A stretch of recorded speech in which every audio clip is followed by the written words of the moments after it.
And loss अकाउंटचा कोणताही format नसतो. Debit साईडला एक्सपेन्सेस, क्रेडिट साईडला इन्कम लिहितो आपण. पण ट्रेडिंग अकाउंटचा हा फॉर्मॅट असा पहिले 4 आयटम्स असेच आले पाहिजेत. त्यानंतर आपण वेजेस, कॅरेज इनवर्ड वगैरे लिहू शकतो. तर चला तर मग सुरू करूया. Problem number 4, page number 32. सर्वप्रथम आपण ह्या ज्या खाली ॲडजस्टमेंट्स दिलेल्या आहेत त्या ॲडजस्टमेंटच्या आपण वरती खुणा करून घेऊया. पहिली ॲडजस्टमेंट दिली आहे, stock on hand on 31st of March 2019 was cost price 40,000, market price 35,000. Cost price और मार्केट प्राइस, क्लोजिंग स्टॉक हा नेहमी, आता 31st of March दिलेला आहे म्हणजे हा काय आहे, क्लोजिंग स्टॉक. क्लोजिंग स्टॉक हा नेहमी कॉस्ट प्राइस किंवा market price whichever is लेस.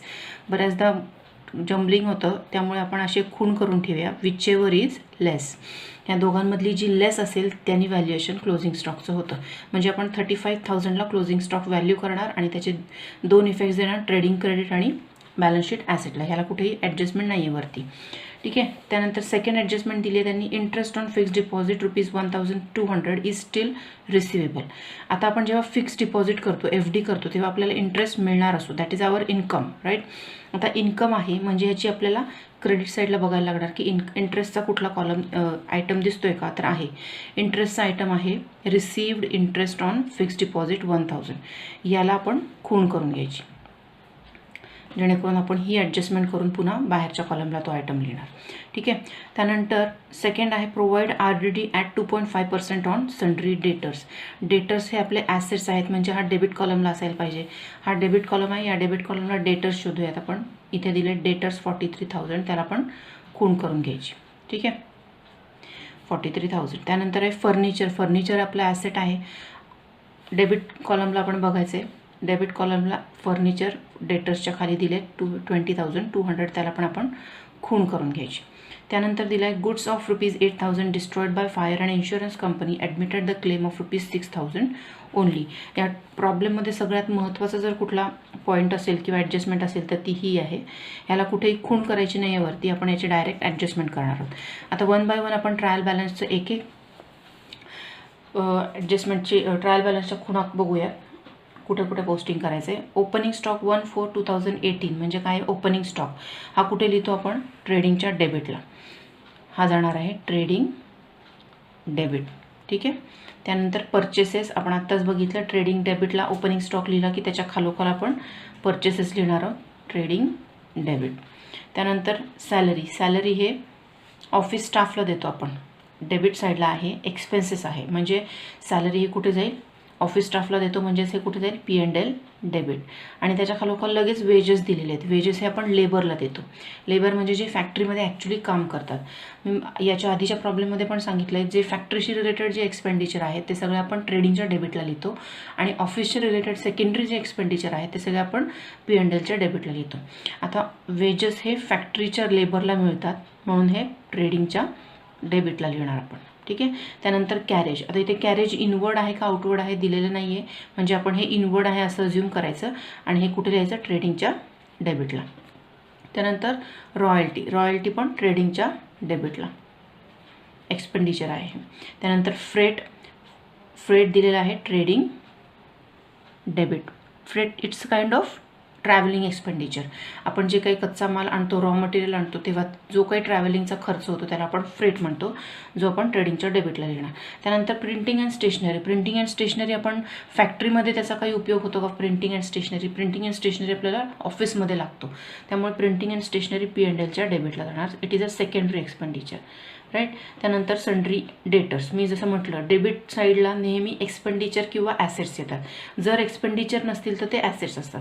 आता वरती जर आपण बघितलं तर ते ट्रेडिंग डेबिटला किंवा P&L डेबिटला आलेले सगळे काय होते आहे, सगळे एक्सपेंडिचर होते. पण आता जे काय आहेत, सन्ड्री डेटर्स. सन्ड्री डेटर्स हे आपले ॲसेट्स आहेत म्हणून हे बॅलन्स शीट ॲसेटला जाणार.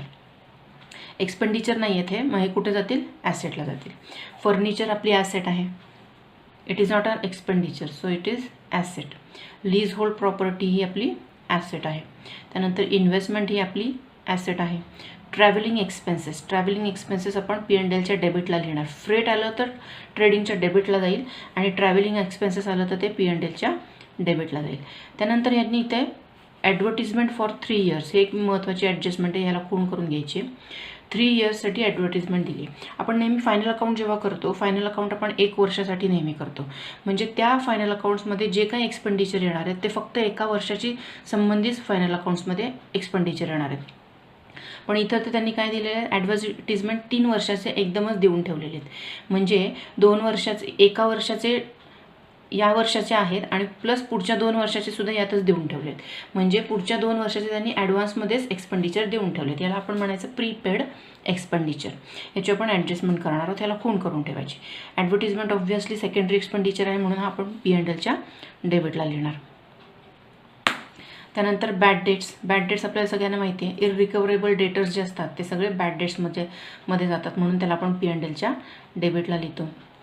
त्यानंतर डिस्काउंट अलाउड जर डेबिट कॉलमला असेल तो डिस्काउंट दिलेला असतो, म्हणजे it is an expenditure of businessman म्हणून हा P&Lच्या डेबिटला जाणार. जर डिस्काउंट हा तुम्हाला क्रेडिट कॉलमला दिलेला असेल तर तो इन्कम साईडला जाईल. त्यानंतर cash in hand and cash at bank हे दोन्ही काय आहेत, आपले ॲसेट्स आहेत, हे बॅलन्स शीट ॲसेटला जाणार. फिक्स्ड डिपॉझिट ही आपली ॲसेट आहे म्हणून ही ॲसेटला जाणार. आपण आता डेबिट कॉलम बघितला. डेबिट कॉलममध्ये फक्त ॲसेट्स आणि एक्सपेंडिचर बघितले. ठीक आहे. आता आपण क्रेडिट कॉलम बघूया. क्रेडिट कॉलममध्ये यावर्षी आपण पार्टनरशिप फायनल अकाउंट्स बघतोय. फायनल अकाउंट्समध्ये आपल्याला दोन्ही पार्टनर्सचे कॅपिटल बॅलन्सेस दिलेले आहेत. यावर्षी आपण trading, profit and loss account आणि बॅलन्स शीटच्या व्यतिरिक्त पार्टनर्स कॅपिटल अकाउंट पण ओपन करणार आहोत, ज्याच्यामध्ये आपल्याला पार्टनर्सचे कॅपिटल बॅलन्सेस ब्रॉड डाऊन करायचे. हा ओपनिंग बॅलन्स दिला आहे म्हणून याला आपण by balance brought down capital अकाउंट्सला आपण लिहिणार आहे. त्यानंतर त्यांनी दिले सन्ड्री क्रेडिटर्स. आता कॅपिटल अकाउंट हे लायबिलिटी आहे म्हणून आपण ते आपल्याला ते क्रेडिट कॉलमला दिसते. ठीक आहे. त्यानंतर सन्ड्री क्रेडिटर्स म्हणजे कोण? Creditors are the person to whom the businessman is liable to pay. म्हणजे आपण बिझनेसमॅन आहोत आणि आपण समोरच्या माणसाला देणं लागतोय म्हणजेच आपली ती लायबिलिटी, म्हणून हे क्रेडिटला आलेलं आहे लायबिलिटी साईडला. त्यानंतर आहे interest received on fixed deposit. आता मी जे म्हटलं क्रेडिट साईडला, क्रेडिट कॉलममध्ये आयदर लायबिलिटी येते किंवा इन्कम येतं. वरती आपण बघितलं हे दोन्ही काय होते, लायबिलिटी होते, कॅपिटल, सन्ड्री क्रेडिटर्स. जर लायबिलिटी नसेल तर दुसरं काय, अजून काय येऊ शकतं तर income. Interest received on fixed deposit हे काय आपलं इन्कम, म्हणून हे कुठे जाईल P&Lच्या क्रेडिटला. इन्कम आलं तर P&Lच्या क्रेडिटला, लायबिलिटी आली तर बॅलन्स शीट लायबिलिटीला. त्यानंतर आहे बँक ओव्हरड्राफ्ट. बँक ओव्हरड्राफ्ट म्हणजे काय, बिझनेसमनला एक फॅसिलिटी दिलेली असते बँकेने की तुमच्या असलेल्या बॅलन्सपेक्षा जास्त तुम्ही वापरू शकता पैसा, जो बिझनेसमननी पुन्हा बँकेला देणं अपेक्षित असतं, म्हणजे ही लायबिलिटी आहे बिझनेसमनची. त्यानंतर सेल्स ऑब्व्हियसली हा इन्कम आहे बिझनेसमनचा म्हणून हा कुठे जातो ट्रेडिंगच्या क्रेडिटला. तर हे सगळे झाले इफेक्ट्स. एक इफेक्ट असतो नेहमी. आपल्याला सगळ्यांना माहिती आहे ट्रायल बॅलन्समध्ये जे काही डेबिट आणि क्रेडिटचे आयटम्स दिलेले असतात त्या सगळ्याला एकच इफेक्ट येतो, पण जे ॲडजस्टमेंट्स आहेत त्या ॲडजस्टमेंट्सला 2 इफेक्ट आपल्याला कमीत कमी द्यावेच लागतात. आता हे जे काही आपण इफेक्ट्स दिलेले आहेत ते आपण बुकमध्ये, आपल्या नोटबुकमध्ये करून घेऊया आणि त्यानंतर आपण खालच्या ॲडजस्टमेंट्स करायला घेऊया. तर इथे दिल्याप्रमाणे आपण पोस्टिंग करून घेतलेलं आहे. यातलं फक्त ॲडव्हर्टिजमेंट फॉर 3 इयर्स जे आहे ते आपण एक ॲडजस्टमेंट करूया, बघूया कशी केली आहे ती ॲडजस्टमेंट. ॲडव्हर्टिजमेंट याच्यामध्ये ॲडव्हर्टिजमेंट 30,000 3 इयर्ससाठी दिलेली आहे, बरोबर. आता ॲडव्हर्टिजमेंट आपण वर्किंग नोट करूया. Advertisement for 3 years 30,000. मग 1 वर्षासाठी किती असणार आहे ती? 1 वर्षासाठी 10,000, राईट. म्हणजेच ही 20,000 जी आहे एक्स्ट्रा ती काय असणार आहे, प्रीपेड एक्सपेंडिचर. आणि प्रीपेड एक्सपेंडिचरचे आपले इफेक्ट काय देतो आपण, less from respective expenditure and asset side. तो सेम इफेक्ट आपण इथे देणार आहोत. म्हणजे इथे काय येईल, लेस प्रीपेड ॲडव्हर्टिजमेंट 20,000 आणि या वर्षीचे किती आहेत फक्त 10,000. तेवढ्याचाच इफेक्ट आपण बाहेर देणार आहोत 10,000. आपल्याला या वर्षीचे किती आहेत 10,000, तेवढेच आपण यावर्षी इफेक्ट देणार. हे जे आहे ते पुढच्या वर्षीचे आहेत ते लेस करणार. दुसरा इफेक्ट आपण देतो नेहमी कुठे, बॅलन्स शीट ॲसेटला, प्रीपेड ॲडव्हर्टिजमेंट 20,000. लिहिताना नेहमी एकाखाली एक आपण लिहिण्याची सवय लावली तर आपल्याला फायनल टोटल करताना प्रॉब्लेम येत नाही. त्यानंतर आता आपण एक एक ॲडजस्टमेंट बघायला घेऊया. पहिली ॲडजस्टमेंट त्यांनी दिली आहे क्लोजिंग स्टॉकची ॲडजस्टमेंट आहे. Stock on hand on 31st of March 2019 was cost price 40,000 and market price 35,000. आपण कसं व्हॅल्यू करतो closing stock? Closing stock is always valued at cost price और market price whichever is less. याच्यामध्ये 35,000 less आहे. आपण याचे दोन effect देणार 35,000चे, ट्रेडिंग क्रेडिट आणि balance sheet asset. By closing stock 35,000 आणि बॅलन्स शीट ॲसेटला लिहिणार क्लोजिंग स्टॉक 35,000. ठीक आहे. नेक्स्ट त्यांची ॲडजस्टमेंट दिली आहे त्यांनी. Second adjustment interest on fixed deposit 1,200 is steel receivable. Steel receivable म्हणजेच आउटस्टँडिंग इन्कम. आउटस्टँडिंग इन्कमचे दोन इफेक्ट्स मी आधी सांगितले होते आपल्या सगळ्यांना. कुठलंही असू दे, आउटस्टँडिंग इन्कम असू देत किंवा एक्सपेंडिचर असू दे, पहिला इफेक्ट रिस्पेक्टिव्ह इन्कम किंवा एक्सपेंडिचरमध्ये ॲड करायचा आणि दुसरा इफेक्ट एक्सपेंडिचर असेल तर लायबिलिटीला जाईल, इन्कम असेल तर ॲसेटला जाईल. आता इथे आपलं इन्कम आहे बरोबर. पहिला इफेक्ट आपण काय करणार? Add in outstanding respective expenditure. आपण इथे लिहिलं होतं इंटरेस्ट रिसिव्ड P&Lच्या क्रेडिटला, त्यामध्ये हे ॲड करायचं आहे. Interest received add interest receivable 1,000, amount आहे 1,200, आउटर कॉलमला 2,200. ठीक आहे. आणि आपला सेकंड इफेक्ट आपला फिक्स्ड डिपॉझिट आपण काढले होते, लिहिले होते इथे 15,000 ॲसेटमध्ये, त्याच्यामध्ये इंटरेस्ट रिसिवेबल म्हणून 1,200 ॲसेटला लिहून टाकायचे. 1,200 इंटरेस्ट रिसिवेबल, फिगर येते 16,200. काय केलं आपण इथे? इंटरेस्ट आउटस्टँडिंग इंटरेस्ट होतं, आपण रिस्पेक्टिव्ह इन्कममध्ये ते ॲड केलं, P&Lच्या क्रेडिटला ॲड केलं आणि ॲसेटला फिक्स्ड डिपॉझिट आपलं ॲसेट होती त्याच्यामध्ये ते रिस्पेक्टिव्ह फिक्स्ड डिपॉझिटमध्ये ॲड केलं. ठीक आहे. थर्ड आपली ॲडजस्टमेंट काय बघूया. थर्ड ॲडजस्टमेंट त्यांनी दिली आहे provide RDD at 2.5% on sundry debtors. आता सन्ड्री डेटर्स आपले टोटल किती आहेत? सन्ड्री डेटर्स आहेत 43,000. आपण नेहमी वर्किंग नोट करायची आहे. 12वी बोर्डाच्या मुलांनी ही एक सवय ठेवायची आहे.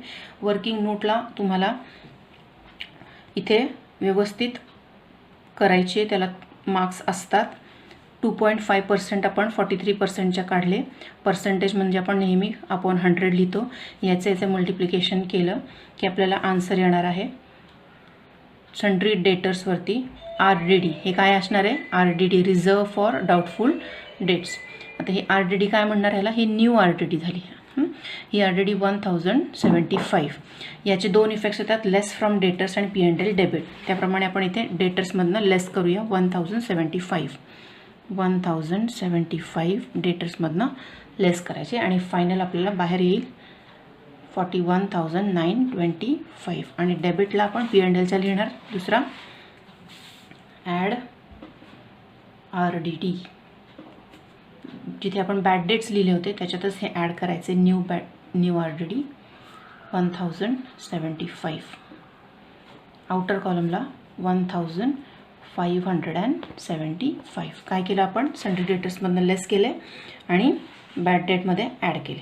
ठीक आहे. Next depreciate furniture by 5%. Furniture आपली किती अमाऊंट आहे? फर्निचरची आपली अमाऊंट आहे 20,200 वरती 5% कॅल्क्युलेट करायचे.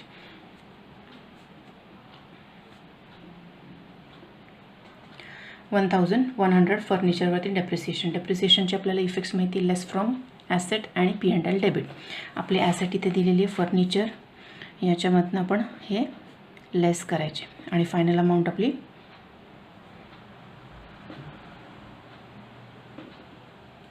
आणि P&Lच्या डेबिटला टू डेप्रिसिएशन ऑन फर्निचर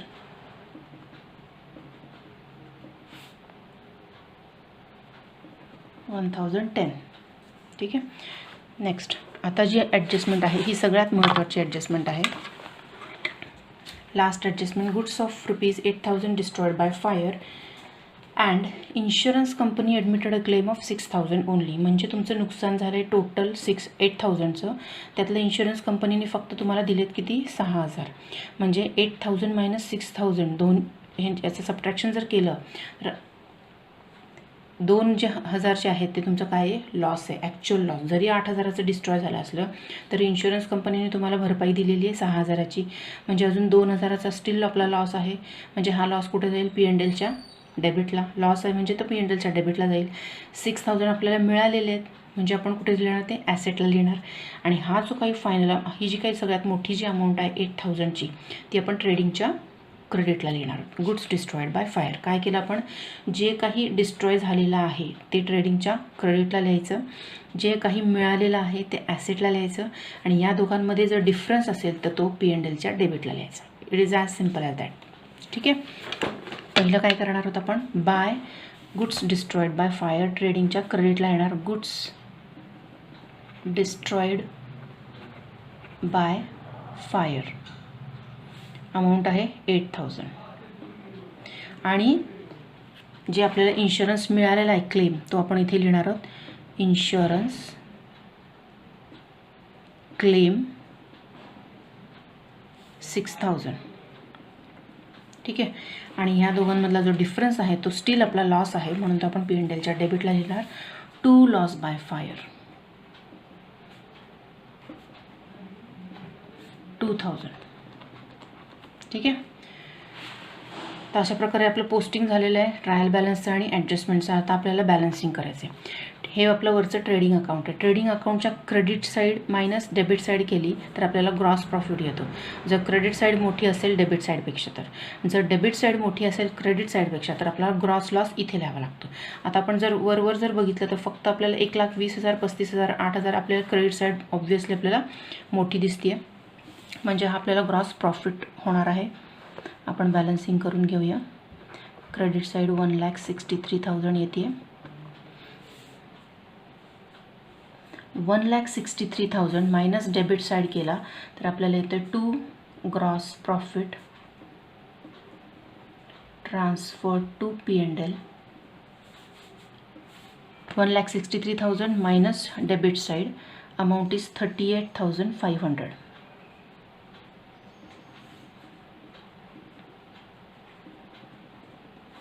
हा ग्रॉस प्रॉफिट आपल्याला P&Lच्या क्रेडिटला ट्रान्सफर करायचा आहे बाय ग्रॉस प्रॉफिट.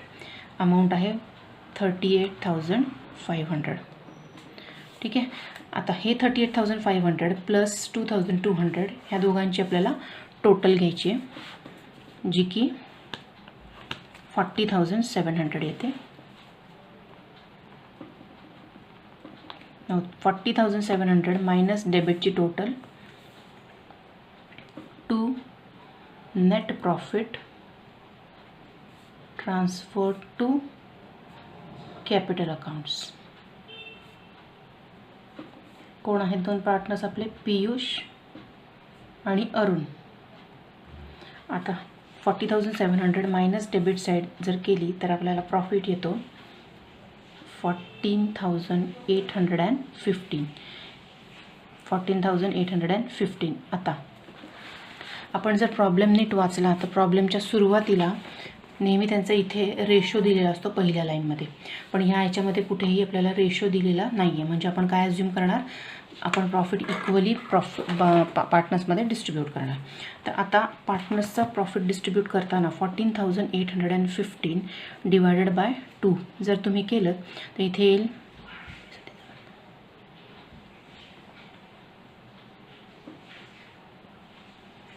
0.5.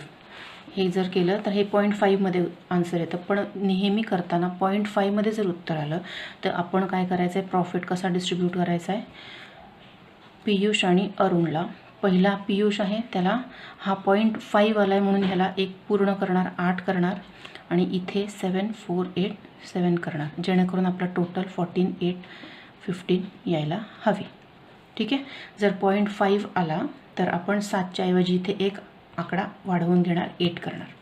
ठीक आहे. आता हे दोन्ही प्रॉफिट इथे ट्रान्सफर करायचे, पार्टनर्सला द्यायचे.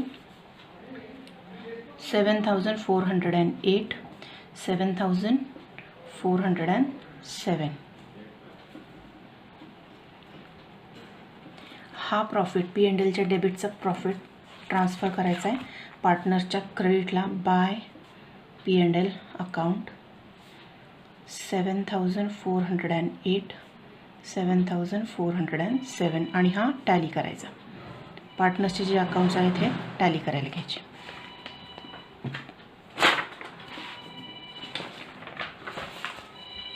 ठीक आहे.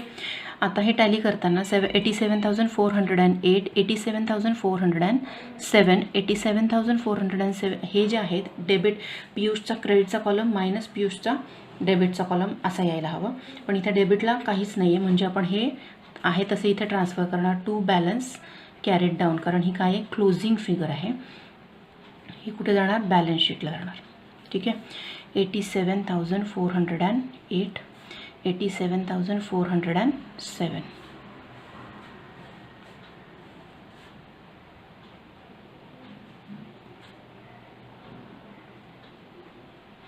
आता ही फिगर जी आहे ती लायबिलिटीला ट्रान्सफर करायची कॅपिटल अकाउंट्सला बॅलन्स शीटला. कॅपिटल अकाउंट्स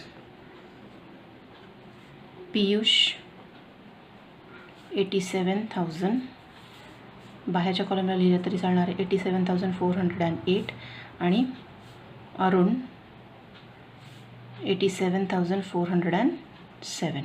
आणि आता तुमचं बॅलन्स शीट टॅली झालं पाहिजे. इथे बँक ओव्हरड्राफ्ट सॉरी आणि आता तुमचं बॅलन्स शीट टॅली झालं पाहिजे.